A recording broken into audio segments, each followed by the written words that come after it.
بسم اللہ الرحمن الرحیم۔ الصلاۃ والسلام علیکہ یا سیدی یا رسول اللہ، الصلاۃ والسلام علیکہ یا سیدی یا حبیب اللہ۔ ناظرین، میں رفیق مغل، آپ دیکھ رہے ہیں میرا فیس بک اور یوٹیوب چینل۔ پاکستان میں دہشت گردی کے بہت سے ایسے المناک واقعہ رونما ہوئے ہیں جس میں بہت اہم شخصیات جو ہیں وہ اپنی زندگی کی بازی ہار گئے تھے۔ پاکستان کے پہلے وزیر اعظم خان لیاقت علی خان بھی دہشت گردی کا ہی شکار ہوئے تھے اور انہیں بھی راولپنڈی لیاقت باغ میں شہید کر دیا گیا تھا۔ تو پاکستان کی اسلامی ممالک کی بلکہ پہلی خاتون وزیر اعظم محترمہ بینظیر بھٹو کو بھی لیاقت باغ میں ہی دہشت گردی کا نشانہ بنا کے انہیں شہید کر دیا گیا تھا۔ محترمہ بینظیر بھٹو کی زندگی پر آج ایک نظر ڈالیں گے آپ، کیونکہ آج ان کی 15ویں برسی جو ہے وہ منائی جا رہی ہے۔ محترمہ بینظیر بھٹو 21 جون 1953 کو کراچی میں پیدا ہوئی، جس کے بعد انہوں نے کراچی اور مری سے ابتدائی اپنی تعلیم حاصل کی۔ اس کے بعد وہ برطانیہ چلی گئی۔ برطانیہ میں اپنی تعلیم حاصل کرنے کے بعد جون 1977 کو وہ پاکستان میں واپس آئی تھی، جس وقت ان کے والد مرحوم ذوالفقار علی بھٹو صاحب وزیر اعظم تھے۔ تو پاکستان میں ان کے واپس آنے کا مقصد یہ تھا کہ وہ خارجہ امور کو وہ سنبھالیں گی، لیکن بدقسمتی سے 2 ہفتے کے بعد ہی ان کے والد کی حکومت کا تختہ الٹ دیا گیا اور پاکستان میں مارشل لا لگا دیا گیا۔ جنرل ضیاء الحق نے مارشل لا لگایا۔ اس کے بعد محترمہ بینظیر بھٹو نے ایک مختلف سیاسی جماعتوں سے اتحاد بنایا تھا MRD کے نام سے، جو 14 اگست 1983 کو اس کا آغاز کیا گیا تھا۔ اس کا مقصد یہ تھا کہ پاکستان میں جو مارشل لا لگایا گیا تھا اس کے خاتمے کے لیے جدوجہد کرنی تھی، لیکن اس تحریک کے جو سربراہ تھے غلام مصطفیٰ، انہوں نے دسمبر میں ہی اس تحریک کا خاتمہ کر دیا تھا۔ اس کے بعد محترمہ بینظیر بھٹو جیل میں چلی گئی، وہ گرفتار بھی ہوگی، لیکن عوام جو پیپلز پارٹی سے محبت کرنے والے تھے، ذوالفقار علی بھٹو سے محبت کرنے والے لوگ تھے، جیلے تھے، وہ اس جدوجہد میں شامل رہے اور اس جدوجہد کو جاری رکھا انہوں نے۔ 1984 کو محترمہ بینظیر بھٹو کی رہائی ہوتی ہے، تو اس کے بعد بینظیر بھٹو صاحبہ جو ہے وہ 2 سال کے لیے برطانیہ میں چلی جاتی ہیں، جلا وطنی وہ کاٹتی ہیں وہاں پر، اور 1986 کو مارشل لا کا جب خاتمہ ہوتا ہے اس کے بعد پھر وہ واپس آتی ہیں لاہور ایئرپورٹ پر۔ ان کا جو ہے والہانہ استقبال کیا جاتا ہے، اور یہ بھی کہا جاتا ہے کہ پاکستان کی تاریخ میں اس وقت تک سب سے بڑا یہ کسی بھی پرسنالٹی کا استقبال کیا گیا تھا۔ اتنی بڑی تعداد میں پیپلز پارٹی کے جیلے عوام جو ہیں وہ محترمہ بینظیر بھٹو کے استقبال کے لیے نکلی تھی۔ ایئرپورٹ سے محترمہ بینظیر بھٹو ایک بڑی ریلی کی صورت میں سیدھا مینار پاکستان پہنچی تھی۔ وہاں پر انہوں نے ایک عظیم الشان جلسے سے خطاب کیا تھا، عوام کی بڑی تعداد اس میں شامل تھی، اور یہ بھی کہا جا رہا تھا اس وقت کہ داتا صاحب دربار شریف سے لے کر مینار پاکستان تک کا جو 1 کلومیٹر کا سفر ہے وہ 4-4 5-5 گھنٹے میں بھی طے نہیں ہو پا رہا تھا۔ اتنی بڑی تعداد میں لوگ وہاں پر موجود تھے۔ محترمہ بینظیر بھٹو کا والہانہ استقبال کیا گیا تھا۔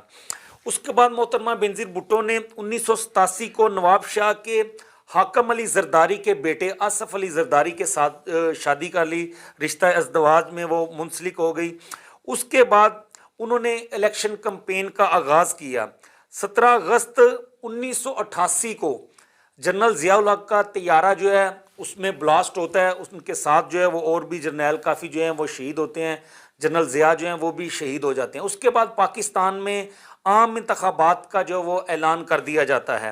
پاکستان میں سیاسی تبدیلی کے دروازے کھل جاتے ہیں۔ اس کے بعد پھر سینٹ کے جو قائم مقام چیئرمین تھے اس وقت کے جناب غلام اسحاق خان صاحب، یہ سینٹ کے چیئرمین تھے۔ تو صدر جب پاکستان میں نہیں ہوتے تو پھر یہ قائم مقام صدر کا جو عہدہ ہے وہ چیئرمین سینٹ کے پاس ہوتا ہے۔ تو قائم مقام صدر کا عہدہ جو ہے وہ اسحاق خان نے سنبھال لیا۔ انہوں نے عام انتخابات کا اعلان کر دیا پاکستان میں۔